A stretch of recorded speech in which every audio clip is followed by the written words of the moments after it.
Maharashtra today 24 news सत्य परिस्थितीचा सविस्तर आढावा। पश्चिम बंगालमध्ये भाजपचा ऐतिहासिक विजय, आसाम पॉंडिचेरीत हॅट्रिक, अकोल्यात बीजेपीने मनवला मोठा जल्लोष।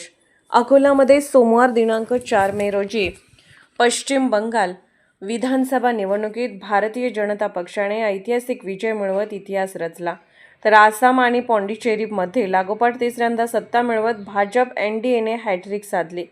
महाराष्ट्रातील निवडणुकीतही भाजपला अभूतपूर्व यश मिळाले। पंतप्रधान नरेंद्र मोदी, गृहमंत्री अमित शाह व भाजपचे राष्ट्रीय अध्यक्ष नितीन नवीन यांच्या नेतृत्वाखाली मिळालेल्या या विजयाचा जल्लोष अकोल्यात जयप्रकाश नारायण चौक, भारतरत्न डॉ. बाबासाहेब आंबेडकर खुले नाट्यगृह व भारतीय जनता पार्टी कार्यालयासमोर आतिषबाजी, ढोल नगारे वाजवून पेढे वाटप करून साजरा करण्यात आला।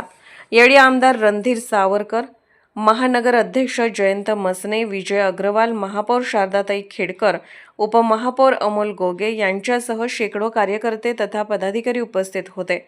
यावेळी आमदार रणधीर सावरकर म्हणाले, पंतप्रधान नरेंद्र मोदी, गृहमंत्री अमित शाह व राष्ट्रीय अध्यक्ष नितीन नवीन यांच्या नेतृत्वाखाली पश्चिम बंगालमध्ये भाजपने इतिहास घडवला आहे।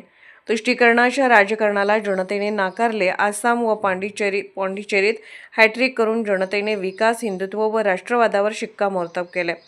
महाराष्ट्रातील ऐतिहासिक विजयाने 2027 व 2029च्या विजयाची नांदी झाली आहे। हा विजय बूथ कार्यकर्त्यांच्या त्यागाचा व संघ परिवारांच्या तपस्येचा व कालीमाता कामाख्या देवीचा आशीर्वादाचा आहे। अकोल्यातील प्रत्येक घरात आता कमळच पोहोचेल। महाराष्ट्र टुडे मराठीसाठी ब्युरो रिपोर्ट, संजय दास, अकोला। आजच महाराष्ट्र टुडे 24 न्यूजला सबस्क्राईब करा आणि सत्य परिस्थितीचा सविस्तर आढावा पहा।